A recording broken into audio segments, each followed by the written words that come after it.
ایک کے بعد ایک اسے فائر کی آواز آنے لگی تھی، پورا ماحول فائروں کی آواز سے گونج اٹھا۔ زویا نے ڈر کر فوراً ہی خود کو نیچے جھکا لیا۔ کافی دیر تک فائروں کی آوازیں آتی رہیں، یہاں تک کہ وہ دو لڑکے بھی گاڑی چھوڑ کر بھاگے، اور پھر جیسے خاموشی چھا گئی، ساری گرجدار آوازیں بند ہو گئی تھی، ایک دم جیسے ہو کا عالم ہو گیا۔ وہ بالکل سفید پڑ چکی تھی مارے خوف کے، اور پھر اسے اپنی جانب کا ڈور کھلتا ہوا محسوس ہوا۔ مس زویا، آپ ٹھیک ہیں؟ اس کی آنکھوں سے اب جب پٹی ہٹی تو سامنے کھڑا شخص کوئی اور نہیں، مرتسم تھا۔ زویا نے اس کے ہاتھ میں گن دیکھی، یقیناً وہ بہت ڈری ہوئی تھی۔ مرتسم نے فوراً ہی جھک کر اس کے ہاتھوں اور پاؤں کی رسیاں کھولی۔ کہیں چوٹ آئی ہے؟ مرتسم نے بہت فکر مندی سے استفسار کیا تھا، مگر زویا اس حالت میں ہی نہیں تھی کہ وہ سمجھ سکے وہ کہہ کیا رہا ہے۔ چلیں آپ کو ڈاکٹر کے یہاں لے چلتا ہوں۔ اتنا کہتے ہوئے وہ سیدھا کھڑا ہوا اور گن کو اپنی پینٹ میں لگا کر اسے کوٹ سے دور کر لیا۔ مجھے لگتا ہے یہ جو مرتسم ہے نا، اسی نے ہی یہ سب پلان کیا ہے زویا کو آرز سے بدزن کرنے کے لیے، مجھے ایسا لگتا ہے۔ باقی آپ لوگ بتائیے گا آپ لوگوں کو کیا لگتا ہے، اور آگے جو حقیقت ہے وہ تو رائٹر صاحب ہی جانتی ہیں۔ تو چلیے آگے پڑھتے ہیں۔ زویا گاڑی سے باہر نکلی تو وہاں کوئی نہیں تھا، وہ گرنے لگی تھی، پاؤں اس کا ساتھ نہیں دے رہے تھے، مکمل سن پڑ جانے کے سبب وہ ابھی ایک قدم بھی نہ چل سکی کہ گرنے لگی۔ اس خوبرو لڑکے نے ٹھیک وقت پر اس کا بازو تھام کر اسے گرنے سے بچایا تھا۔ سنبھل کر۔ اگلے ہی پل مرتسم نے اسے باہوں میں بھرنا چاہا تو زویا نے فوراً ہی اس کا ہاتھ جھٹکا، جس کے سبب بیلنس برقرار نہ رہ سکا اور وہ زمین پر گری۔ میں صرف آپ کی مدد کر رہا ہوں، وہ اپنی نیت بہت کھلے الفاظ میں ظاہر کر رہا تھا تاکہ وہ غلط مطلب اخذ نہ کرے۔ اس لمحے مانا وہ سوچنے سمجھنے کی صلاحیت میں نہیں تھی پوری طرح، لیکن پھر بھی اسے مرتسم کا خود کو چھونا برداشت نہیں ہوا۔ جی سوری، فقط اتنا کہہ کر وہ خود اٹھی۔ مرتسم نے چاہا بھی کہ وہ مدد کرے، لیکن زویا نے اس کی مدد نہ لی۔ جیسے تیسے اپنے وجود میں ہمت جما کر وہ خود کو گھسیٹتی ہوئی مرتسم کی گاڑی تک پہنچی تھی۔ مرتسم نے فوراً ہی فرنٹ پیسنجر سیٹ کا ڈور اس کے لیے اوپن کیا۔ آپ یہاں کیسے؟ 5 منٹ گزر جانے کے بعد جب اس کا دماغ تھوڑا بہت کام کرنا شروع ہوا تو سب سے پہلا جو سوال اس کے ذہن میں آیا وہ یہی تھا کہ مرتسم کیا کر رہا ہے یہاں؟ میں پارٹی ختم کرنے کے بعد اپنی کچھ فیمیل گیسٹ کو ڈراپ کر کے آ رہا تھا جب میری نگاہ ٹیکسی ڈرائیور پر پڑی اور پھر پیچھے سے پیسنجر سیٹ پر سوتی ہوئی آپ پر۔ میرا دماغ کھٹکا کہ آپ ایک ٹیکسی میں کیسے سو سکتی ہیں، اس لیے میں نے پیچھا کیا۔ آپ کے پاس گن ہے؟ وہ اچھے سے دیکھ سکتا تھا کہ زویا کس قدر ڈری سہمی سی ہے۔ جی لائسنس شدہ ہے، آپ چاہیں تو چیک کر سکتی ہیں۔ رات کا وقت تھا، فیمیل گیسٹ ساتھ تھی، اس لیے لے کر نکلا تھا میں۔ مرتسم گاڑی ڈرائیو کرتے ہوئے نہایت تحمل سے جواب دے رہا تھا۔ زویا نے مزید کوئی سوال نہ کیا۔ اگلا سین، وہ ہسپتال میں ابھی ریسیپشن کے پاس ہی کھڑی تھی جب اسے سامنے سے ایمرجنسی پیشنٹ لاتے ہوئے کچھ لوگ نظر آئے۔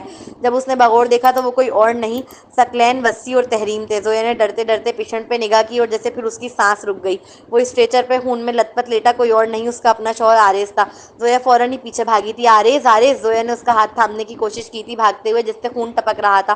وہ ہاتھ تھام پائی ہی تھی کہ نرس نے اس سے ہاتھ چھڑوا دیا اور تیزی سے اسے لے کر آپریشن روم میں داخل ہوئی۔ ان سب کو وہیں روک دیا گیا تھا۔ ابھی زویا کی نگاہ اس دروازے پر ہی جمی تھی جہاں سے آرز کو لے جایا گیا تھا کہ پیچھے سے تحریم نے آ کر اس کا بازو مضبوطی سے پکڑ کر اپنی پوری فورس کے ساتھ موڑا، اور جیسے ہی زویا کا چہرہ اس کے روبرو ہوا اگلے ہی پل اس نے ایک زوردار تھپڑ زویا کے چہرے پر رسید کیا۔ یہ سب تمہاری وجہ سے ہوا ہے زویا، آرز کو تمہاری وجہ سے گولیاں لگی ہیں۔ کیوں بار بار کال کر رہی تھی؟ اسے ایسی کیا قیامت آ گئی تھی؟ اور یہ کہتے ہی اس نے دوبارہ ہاتھ اٹھانا چاہا، لیکن اس بار اس کا ہاتھ درمیان میں ہی روک لیا گیا۔ زویا تو اس قدر صدمے میں تھی کہ نہ وہ پہلا والا وار روک سکتی تھی اور نہ ہی اگلا روک پاتی، کیونکہ اس کا ذہن پہلے ہی اپنے ساتھ ہوئے حادثے کے سبب شدید اذیت اور خوف میں مبتلا تھا، اور اب اپنے شوہر کو خون میں لت پت دیکھنے کے بعد اس کا ذہن مکمل مفلوج ہو چکا تھا۔ اگر مرتسم بیچ میں آ کر تحریم کا ہاتھ نہ روکتا تو شاید وہ دوسرا تھپڑ بھی کھا لیتی۔ تحریم اپنے ہاتھ کے روکے جانے پر غصے سے بھر کر سامنے کھڑے شخص کو دیکھنے لگی، جو نہایت ہی خوبصورت اور رعب دار شخصیت کا مالک نظر آ رہا تھا۔ اللہ نے زبان دی ہے نا، اس سے بات کریں محترمہ۔ مرتسم ایک ایک لفظ چبا چبا کر کہتا، اس کا ہاتھ زور سے نیچے کی جانب جھٹک گیا۔ کیا بتانا پسند کریں گی آپ کہ بار بار کیوں کال کر رہی تھی سر کو؟ اس بار ثقلین غصے سے آگ بگولا ہو کر زویا پہ چڑھائی کرنے کھڑا ہوا۔ ماضی تحریم کے آج ڈسچارج کا دن تھا۔ آرز کو اندازہ تھا کہ اس کے دشمن اتنی آسانی سے تحریم کا پیچھا نہیں چھوڑیں گے، اس لیے وہ اسے ملک سے باہر بھیج رہا تھا، وہ بھی کسی کو کانوں کان خبر لگے بغیر۔ تحریم کے کمرے میں اس کے مینیجر کو لٹا دیا گیا تھا اس کے بدلے، تاکہ کسی کو شک تک نہ ہو، اور تحریم نرس کے لباس پہن کر چہرے کو ماسک سے کور کیے باہر نکلی۔ ثقلین کے ساتھ آرز خود تحریم کو ایئرپورٹ تک چھوڑنے جا رہا تھا کہ راستے میں ان کی گاڑی پر حملہ شروع ہو گیا۔ ان کا نشانہ اس بار تحریم نہیں تھی بلکہ خود آرز تھا۔ ثقلین گاڑی چلا رہا تھا جبکہ آرز نے گن لوڈ کر کے کھڑکی سے ہاتھ نکال کر اپنے دشمنوں پر جوابی حملہ کرنا شروع کر دیا۔ کیونکہ حملہ اچانک ہوا تھا اور وہ لوگ تیاری سے نہیں آئے تھے، اس لیے مقابلہ بہت مشکل ہو گیا تھا۔ اس قدر فائٹس چل رہی تھی کہ تحریم کی جان نکلی ہوئی تھی، وہ خود کو نیچے کی جانب جھکائے ہوئے تھی۔ ایک گاڑی ان کے آگے سے آئی تھی، یقیناً ان کا ارادہ آرز کی گاڑی کو روکنے کا تھا، مگر ثقلین نے اسپیڈ کم نہ کی اور اس گاڑی کو اپنی گاڑی سے ٹکر مارتا ہوا آگے جانے لگا۔ اس گاڑی میں بیٹھے لوگوں نے فرنٹ سیٹ سے فائر مارنا شروع کر دیے۔ تحریم نے ہلکا سا جب سر اٹھا کر دیکھا تو وہ دیکھ سکتی تھی کہ کس طرح ان کی گاڑی سامنے والی گاڑی سے ٹکراتی ہوئی آگے بڑھ رہی ہے، کس طرح وہ لوگ فائر مار رہے ہیں بالکل سامنے سے۔ خوف کی شدت سے اسے لگا اس کی روح نکل جائے گی۔ تحریم نے ہلکا سا جب سر اٹھا کر دیکھا تو وہ دیکھ سکتی تھی کہ کس طرح ان کی گاڑی سامنے والی گاڑی سے ٹکراتی ہوئی آگے بڑھ رہی ہے، کس طرح وہ لوگ فائر مار رہے ہیں بالکل سامنے سے۔ خوف کی شدت سے اسے لگا اس کی روح نکل جائے گی، اتنا بھیانک منظر اس نے صرف فلموں میں ہی دیکھا تھا آج تک۔ یہ تو شکر ہے کہ ان کی گاڑی بلٹ پروف تھی، ورنہ اب تک تو انہیں گولیوں سے بنا جا چکا ہوتا۔ تحریم نے دیکھا وہ حسین نوجوان گاڑی کا ڈور کھول کر باہر نکلا اور اس نے ڈائریکٹ سامنے موجود گاڑی کے ٹائروں کا نشانہ لیا۔ اس نے کبھی آرز کا یہ دبنگ روپ نہیں دیکھا تھا۔ سامنے سے فائر چل رہے تھے، آرز شیر کا جگرا لیے کھڑا ان پر جوابی فائر کر رہا تھا۔ تحریم نے پیچھے کی جانب دیکھا، اتنی گاڑیاں تھیں کہ اس کی روح فنا ہوئی، وہ اتنے سارے دشمنوں سے کیسے بچ کے نکلیں گے؟ تحریم اب یہی سوچ رہی تھی اب، اور شاید یہ کوئی اشارہ تھا آرز کا ثقلین کی جانب۔ بس ثقلین کا یہ سننا تھا کہ اس نے تیزی سے پورا اسٹیئرنگ وہیل گھما ڈالا۔ اسی لمحے آرز بھی برق کی پھرتی کے ساتھ واپس اندر اپنی جگہ آ کر بیٹھا، فرنٹ پیسنجر سیٹ پر۔ یہ تو اچھا تھا کہ تحریم نے سیٹ بیلٹ لگائی ہوئی تھی، ورنہ یقیناً اس نے لڑک کر پیچھے پہنچ جانا تھا۔ جتنی تیزی سے گاڑی کو گھمایا گیا تھا، اگلے ہی پل ان کی گاڑی روڈ سے ہٹ کر کھائی کی جانب جا رہی تھی۔ گاڑی اتنی تیزی سے نیچے کی جانب جا رہی تھی کہ تحریم کو لگا بس موت ہی اب ان کا مقدر ہے۔ اس کی چیخ پوری گاڑی میں گونج رہی تھی، مگر وہ نہیں جانتی ثقلین خطروں کا کھلاڑی تھا، ایسے ہی آرز کا خاص بندہ نہیں تھا۔ وہ گاڑی اتنے جھٹکے لے رہی تھی کہ تحریم کو لگا اس کے جسم کا ہر حصہ اپنی جگہ سے ہل گیا ہے۔ اس نے چیختے ہوئے یہ آرز کی جانب دیکھا، مگر وہ تو جیسے پتھر کا ہو، کوئی اثر ہی نہیں تھا اس پر، موت سے جیسے کوئی خوف ہی نہ ہو۔ اس لمحے تحریم کو پہلی بار احساس ہوا آرز ملک کوئی عام بزنس مین نہیں ہے۔ ثقلین جیسے شخص کے چہرے پر بھی خوف کے تاثرات تھے، مگر وہ صرف آرز تھا جو اتنا پرسکون بیٹھا تھا جیسے کچھ ہو ہی نہیں رہا۔ گاڑی بالکل ڈھلان پر آ کر ایک پتھر سے زور سے ٹکرائی۔ اترو جلدی اور تحریم کو لے کر جاؤ، آرز نے آرڈر جاری کیا تھا گاڑی سے اترتے ہوئے۔ سر میں آپ کو چھوڑ کر نہیں جا سکتا، ان لوگوں کا نشانہ آپ پر ہے۔ ثقلین جان تو دے سکتا تھا، مگر آرز کو تنہا نہیں چھوڑ سکتا تھا۔ جتنا کہا ہے اتنا کرو، اتنا کہہ کر وہ اپنی گن لیے گاڑی سے اتر گیا تھا۔ تحریم کا ہاتھ پکڑ کر ثقلین تیزی سے بھاگ رہا تھا، اور وہ اندھیرے میں کہاں بھاگتے ہوئے چلے جا رہے تھے کچھ سمجھ نہیں آ رہی تھی، اور بس وہ کچھ ہی آگے بڑھے تھے جب انہیں فائروں کی آوازیں آنے لگی۔ بس تحریم آپ یہاں چھپ جائیں، میں سر کو اکیلا نہیں چھوڑ سکتا، ورنہ میں ان کے دادا کو کیا جواب دوں گا۔ وہ تحریم کو ایک درخت کے قریب چھپا کر تیزی سے یہ کہتا ہوا بھاگا۔ گولیوں کی گرجدار آوازیں تحریم کے کان پھاڑ رہی تھی۔ وہ بچوں کی طرح پھوٹ پھوٹ کر رونے لگی، سمجھ نہیں آ رہا تھا کیا کرے، کیسے نکلے ان سب سے، اور کیسے نکالے آرز کو ان سب سے۔ وہ آرز سے بے لوث محبت کرنے لگی تھی۔ آرز بخوبی واقف تھا کہ وہ لوگ صرف اسے مارنے آئے ہیں، اور یہ کوئی ڈرامہ یا فلم تو نہیں ہے کہ وہ باتیں کرنے اور ایکشن دکھانے میں وقت ضائع کریں گے۔ اس لیے وہ بھی دھڑ دھڑ فائر کر رہا تھا۔ شٹ، اس کی گن میں گولیاں ختم ہو گئی تھی، ابھی وہ مزید کچھ کر پاتا۔ اس سے پہلے ایک سامنے سے گولی آ کر اس کے سیدھے بازو میں لگی۔ ایک کرا جو بے ساختہ نکلی، ایک چہرہ جو از خود آنکھوں کے سامنے آ گیا، اور وہ چہرہ اس کی آنکھوں میں ہی تو رہا کرتا تھا۔ نہیں، وہ نہیں مر سکتا ابھی تو، ہرگز نہیں۔ اب سامنے سے وار کرنا سوائے بے وقوفی کے کچھ نہ تھا، اس لیے وہ تیزی سے چھپنے کے لیے بھاگا۔ ڈھونڈو، یہی ہوگا۔ آرز کی تلاش اس گھنے اندھیرے جنگل میں شروع ہو چکی تھی۔ وہ ایک درخت کے پیچھے چھپا تھا۔ گولی لگنے کے سبب اس کے بازو میں اس قدر تکلیف تھی کہ وہ اس بازو کو ہلا تک نہیں پا رہا تھا۔ اس کا پورا جسم پسینوں سے شرابور تھا، سانس پھولی پھولی، خون اتنی تیزی سے نکل رہا تھا بازو سے کہ ایک لمحے کے لیے بھی اسے چکر آئے۔ اپنے ارد گرد سب گھومتا ہوا محسوس ہوا۔ آرز بس موقع کی تلاش میں تھا کہ ان میں سے کوئی بندہ اس کی جانب آئے اور وہ اس پر حملہ کر کے اس کی گن چھین سکے۔ وہ لوگ ابھی اسے ڈھونڈ ہی رہے تھے کہ اچانک خاموش جنگل میں سیل رنگ ہونے کی آواز گونجنے لگی۔ وہ آرز کا سیل تھا جو موقع نہ مل پانے کے سبب وہ بند ہی نہیں کر سکا۔ وہ رہا بس سیل کا بجنا تھا کہ ان لوگوں کے کان کھڑے ہو گئے، اور وہ تیزی سے آرز کی جانب آئے۔ وہ درخت کے پیچھے ہی چھپا تھا، فوراً بھاگا۔ ان کے پاس اتنا موقع ہی بھی نہیں تھا کہ وہ سیل پاکٹ سے نکال کر سوئچ آف کر سکتا۔ اس نے یوں ہی بھاگتے ہوئے اپنے الٹے ہاتھ سے سیل کوٹ سے نکالنا چاہا، مگر اس سے پہلے وہ نکال پاتا ایک گولی آ کر اس کی کمر پر لگی۔ آرز لمحہ بھر کے لیے تکلیف کی شدت سے رکا۔ وہ کافی سارے تھے اور آرز اکیلا۔ وہ مارنے کے ارادے سے آئے تھے، اس لیے اندھا دھند فائر کر رہے تھے۔ اس پر سیل مسلسل رنگ ہو رہا تھا، جو اندھیرے میں بھی ان لوگوں کو نشانہ لگانے میں مدد کر رہا تھا ایک طرح سے۔